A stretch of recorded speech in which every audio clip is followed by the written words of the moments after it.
Itulah kenapa dalam masjid sangat disiplin. Bagaimana saking disiplinnya umat Islam?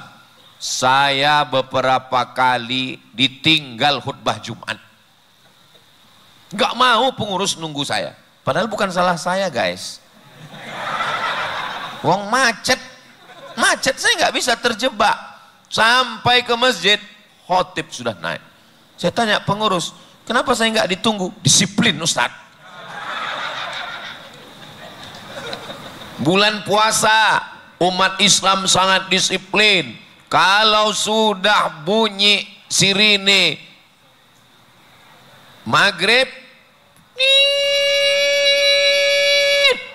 Allahu Akbar, Allahu Akbar, langsung semuanya makan.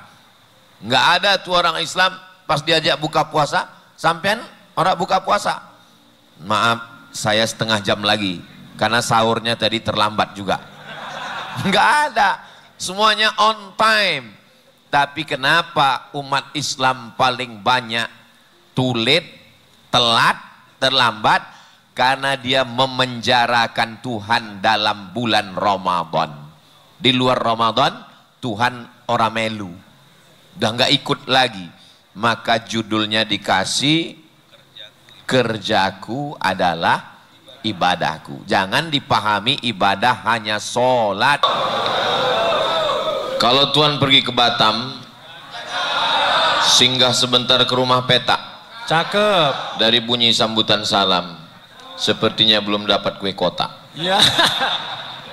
Wis entuk kabeh. Alhamdulillahi Rabbil Alamin. Allahumma salli ala Sayyidina Muhammad wa ala ali Sayyidina Muhammad. Kadang saya bisa datang, Ustadz Salim jadwalnya di luar negeri. Kadang Ustadz Lukman bisa, Habib Muhammad bin Anis ora iso teko. Jadi yang bisa mengumpulkan kami duduk bersama ini nggak banyak tempat. Ada satu tempat yang bisa, namanya Batu Tilam. Tapi itu pun nggak bisa lagi. Jadi salah satu tempat yang bisa mengumpulkan ustadz-ustadz Habib-Habib ini adalah Surya Jaya Perkasa. Muhammad sholli ala Muhammad. Allah. Ustadz tadi waktu nyebut Surya Jaya Perkasa kok ngeliat ke sana? Ono tulisannya Surya Jaya Perkasa. Betul-betul perkasa. Betul-betul perkasa, bisa mengumpulkan Habib di ujung, Habib di kiri. Ustadz Salim Yogyakarta, Ustadz Lukman Pontianak. Mudah-mudahan Pak Haji Sarwanto beserta Ibu diberikan kesehatan panjang umur. Mas Guntur Surya Alam selalu sehat, istiqomah iman dan Islam. Negara terbesar di dunia papat. Sing nomor siji India. Sing nomor loro Cina. Sing nomor telu Amerika. Sing nomor papat Indonesia. Dari 4 negara ini, Muslim sing akeh paling banyak Indonesia. Gitu nyebut Muslim, langsung hidup lampu. Hebatnya Islam. Muslim terbesar di dunia Indonesia. Bangga apa ora jadi orang Indonesia? Bangga. Muslim terbesar di dunia Indonesia yang mengajarkan at-tahuru syatrul iman, bersih setengah iman. WC terpanjang di dunia bukan di India, bukan di Cina, bukan di Amerika, tapi di Indonesia. Jenenge apa? Kali Ciliwung.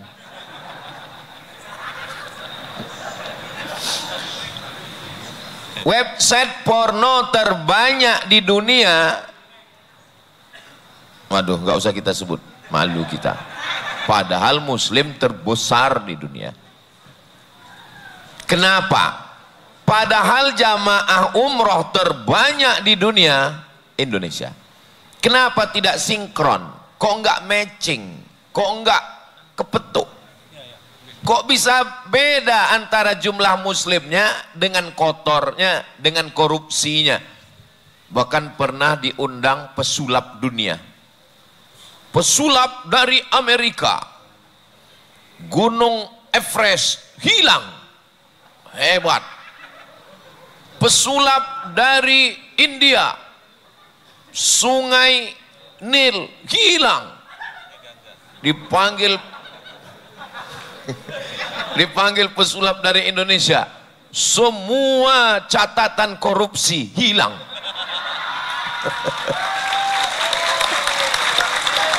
Jadi kenapa Indonesia yang muslim terbanyak, jamaah haji paling akeh, jamaah umroh yang paling membludak, kenapa angka korupsinya tinggi, paling kotor, WC terpanjang, website no porno terbanyak?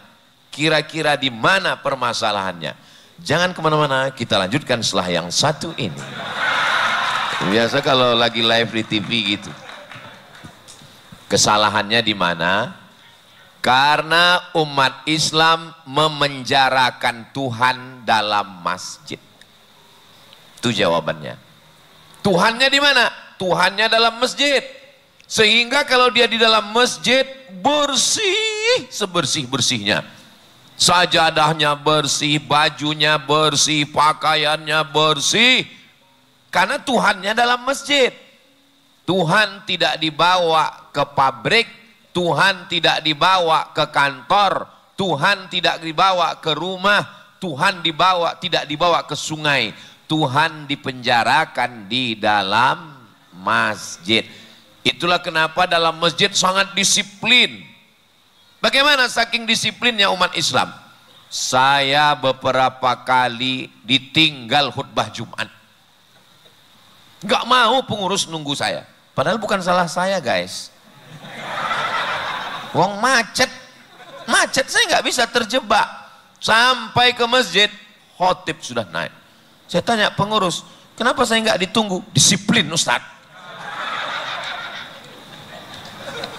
Bulan puasa, umat Islam sangat disiplin. Kalau sudah bunyi sirine maghrib, Allahu Akbar, Allahu Akbar, langsung semuanya makan. Nggak ada tuh orang Islam pas diajak buka puasa, sampean orang buka puasa. Maaf, saya setengah jam lagi karena sahurnya tadi terlambat juga. Nggak ada, semuanya on time. Tapi kenapa umat Islam paling banyak tulit, telat, terlambat? Karena dia memenjarakan Tuhan dalam bulan Ramadan.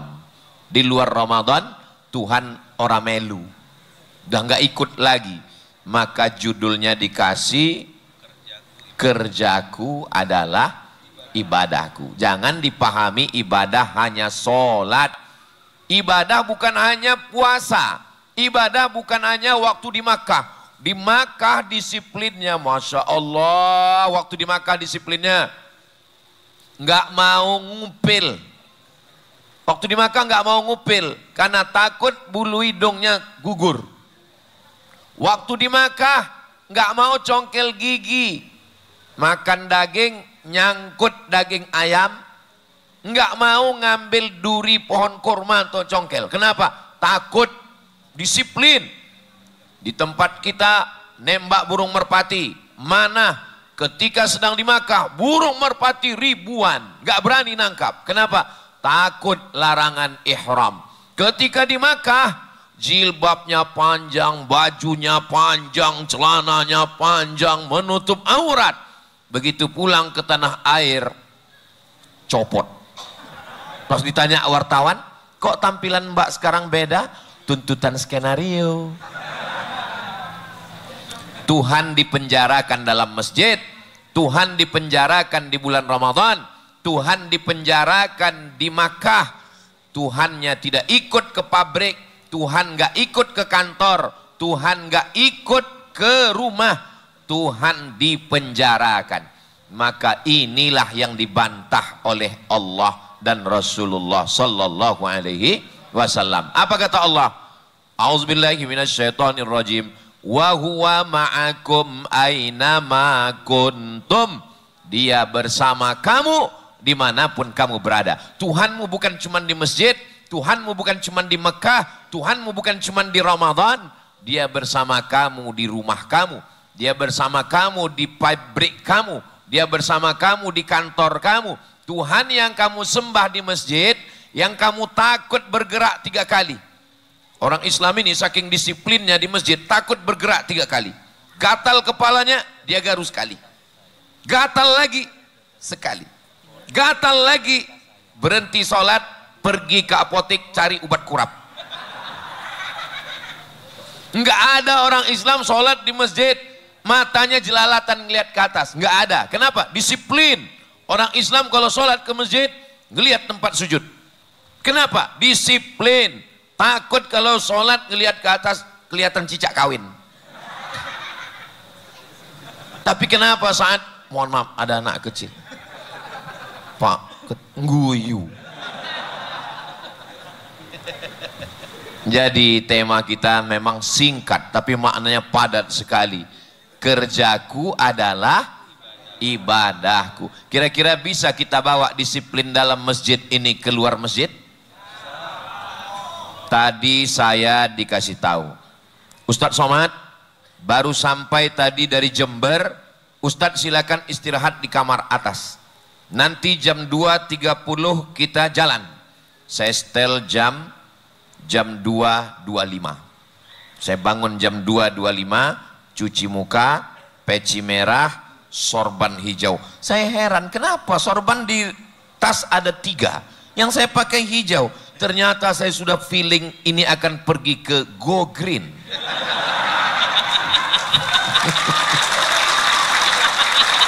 Memang sampai nangkene green kabeh. Green luar biasa. Hah? Jadi jam 2.25 saya bangun, cuci muka, pakai peci, pakai sorban, saya turun sampai ke bawah 2.30. Kenapa?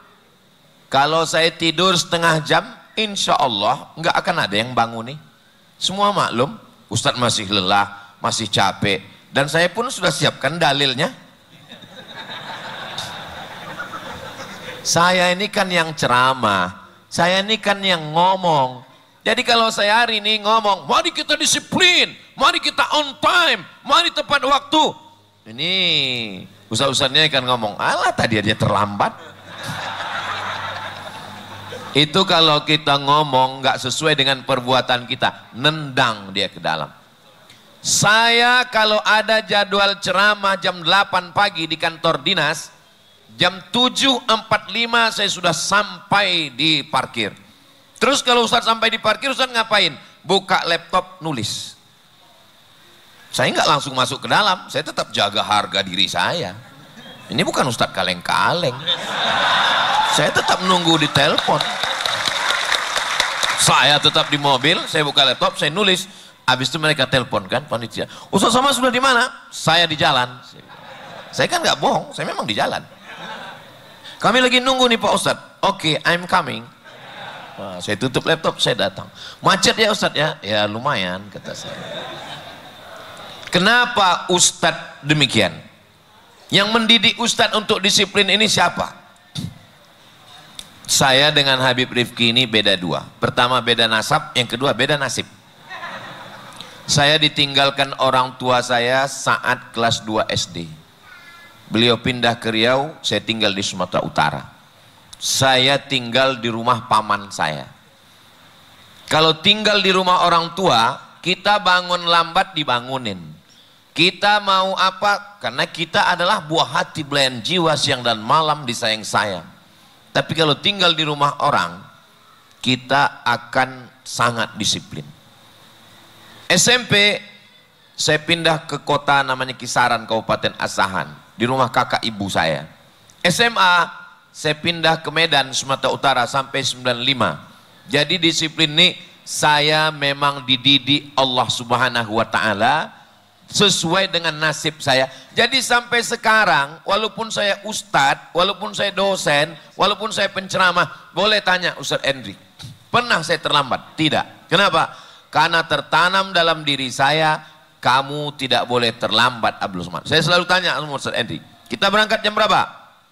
Kita berangkat nanti jam 4:10. Oke, berarti saya mesti bangun jam 3:30. Saya mesti mandi dulu. Malam Jumat, malam Sabtu, malam Ahad, malam Senin di luar. Ini jadwal ke Jawa Timur ini 3 malam. Malam Sabtu, malam Ahad, malam Senin. Gak boleh lebih dari 3 malam. Kalau lebih dikhawatirkan buka cabang. Maka selama 3 malam, tadi malam saya mandi dulu. Memang saya sudah diajarkan ibu saya dari kecil terapi mandi sebelum subuh. Supaya kalau saya pergi ceramah subuh, saya berpelukan dengan tamu-tamu, mereka tidak mencium badan saya asam. Saya pakai parfum, saya pakai minyak wangi. Kebetulan tinggal di kamar. Dan memang biasa parfum yang agak mahal sengaja saya tinggalkan. Biasanya diminta jamaah. Saya biasanya dapat parfum itu dari mereka nih, dari Habib Muhammad bin Anis, masih ada di kamar saya simpan. Dari kayu gaharu, saya simpan di kamar. Itu memang nggak saya bawa kemana-mana. Itu dipakai sedikit, karena itu harganya mahal. Kalau sampai saya bawa, dipakai teman, itu meleleh air mata saya. Dikasih Ustadz Luqmanul Hakim, botolnya kecil. Pas saya cek waktu ke Makkah, saya tanya, ini dikasih teman saya, ini harganya berapa? Dia sebutkan, hampir tangkai jantung saya copot. Mahal. Dikasih Ustadz Salim Afillah, dikasih oleh Habib Rifki Al-Hamid. Mudah-mudahan mereka juga diberikan kelimpahan rezeki insya Allah. Kenapa mereka ngasih saya parfum? Karena mereka tahu setiap ketemu jamaah, jamaah akan cium tangan, jamaah akan cipika-cipiki. Maka kuku, dulu masih ingat waktu SD, kuku hari Senin diperiksa, ujung jari dipegang sama guru. Panjang. Maka sebelum kesini saya potong kuku. Alhamdulillah, pagi sebelum ke airport saya gunting bulu hidung. Makanya tadi waktu Ustadz Lukman ngomong, ada orang, saya bilang alhamdulillah. Ada gunting khusus yang ujungnya melengkung. Kata ibu saya, kamu anakku laki-laki pertama, jadi contoh bagi adik-adikmu nanti. Kalau mandi itu lututmu ke ketiak, supaya jangan sampai orang pingsan kalau orang duduk dekat kamu. Nanti dia belikan deodoran, tapi ada juga makanan-makanan untuk membersihkan perut. Dulu ada namanya garam Inggris, kalau dimakan pagi mencretnya sampai sore.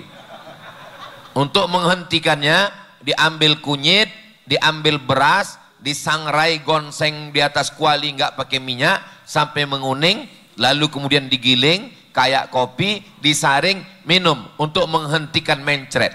Jadi ibu tidak hanya sekedar mengandung, melahirkan, menyusukan, mengandung lagi, melahirkan lagi, tapi juga memperhatikan kebersihan anak-anaknya.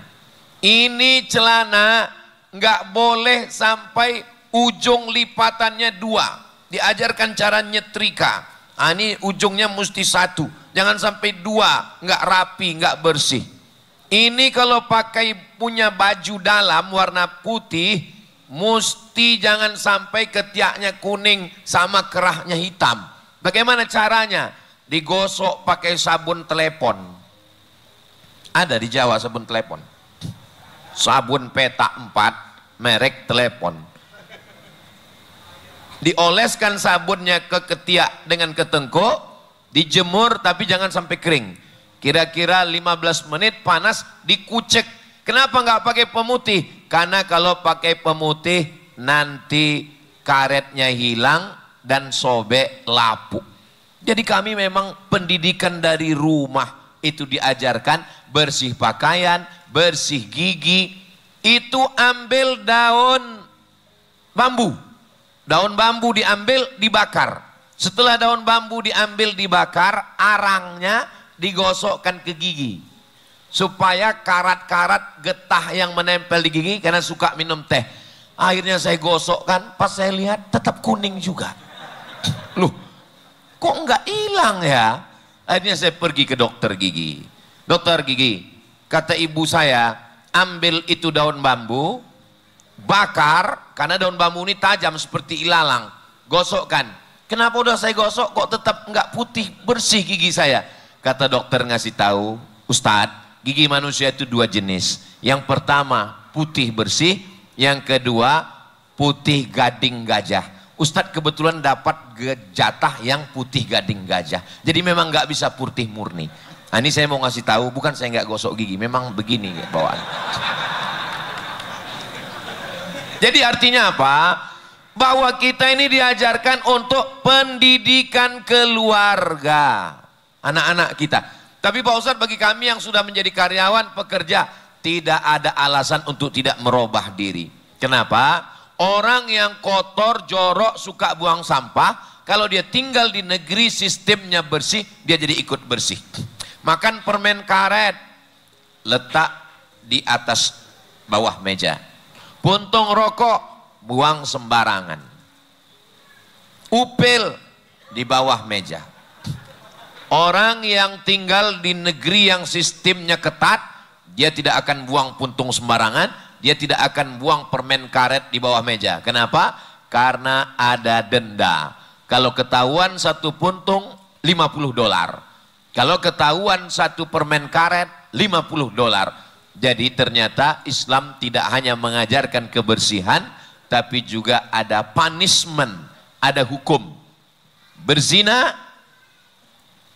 cambuk 100 kali. Kalau sudah menikah, lempar batu sampai mati. Kalau dia mencuri, potong tangan.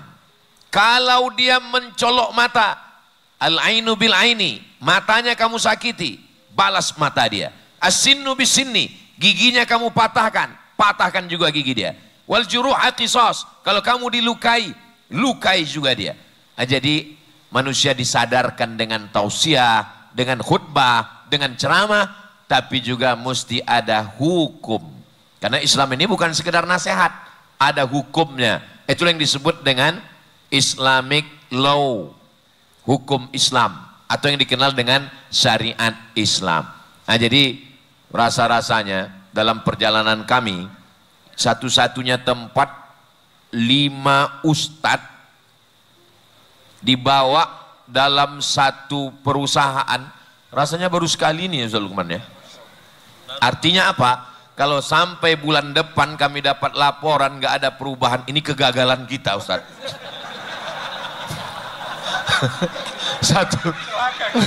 Satu sisi ini memang kebanggaan kami luar biasa nih. Foto nih 5. Jangan tepuk tangan dulu Pak, jangan. Tepuk tangannya bulan depan. Kalau sampai ditelepon, tolong Habib Muhammad bin Anis, kalau beritanya membahagiakan sampaikan ke saya. Siap. Tapi kalau tidak, jangan sampaikan, karena saya di antara kita ini kan saya yang paling tua. Nah, itu, jadi jantung udah nggak kuat. Mudah-mudahan kita semuanya berubah menjadi lebih baik, insya Allah. Ustadz Somad di mana-mana ceramah itu jamaah tahu berapa lama dia tausiah. 600 ml, 60 menit. Itu kalau sendirian. Kalau beramai gini cukup 10 menit. Dan ternyata setelah saya lihat jam, sudah 20 menit. Ini sudah melanggar kode etik. Membeli jubah katun dibawa ke Mekah. Cakep. Saya tidak lagi berpantun karena sudah diambil Ustadz Salim Afillah.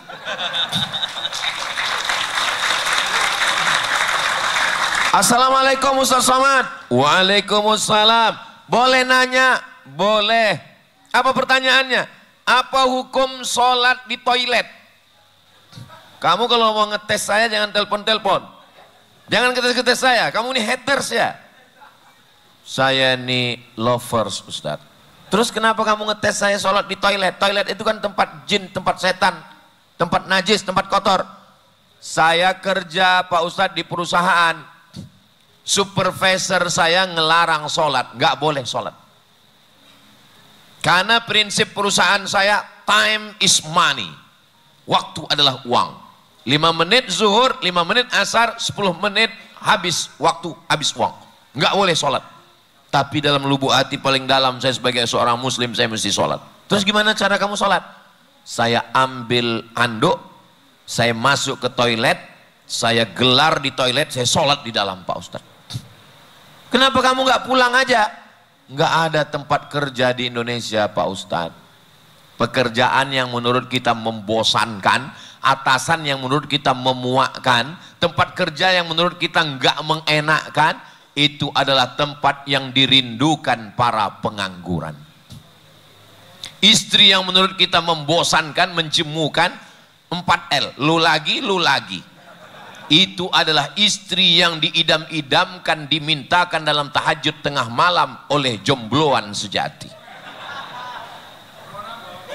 Maka bersyukurlah kepada Allah punya tempat bekerja yang memperhatikan sholat, memperhatikan spiritual mental, memperhatikan ibadah kepada Allah. Ini nikmat besar. Mudah-mudahan kita bisa saling jaga dan kita semua terjaga imannya, terjaga amalnya, terjaga kerjanya, terjaga juga ibadahnya, insya Allah. Amin ya rabbal alamin. Itulah yang dapat disampaikan oleh Ustadz Somad. Banyak kesilapan-kehilapan, saya mohon maaf. Maukah Bapak Ibu memaafkan saya? Alhamdulillah. Terima kasih atas segala perhatian. Mohon maaf atas segala kesilapan dan kehilapan. Bunga yang kembang menjadi kuncup. Bunga yang kuncup bukan karena perbuatan zalim. Cakep. Saya tidak pakai pantun penutup karena sudah dihabiskan Ustadz Luqmanul Hakim. Terima kasih. Wassalamualaikum warahmatullahi wabarakatuh.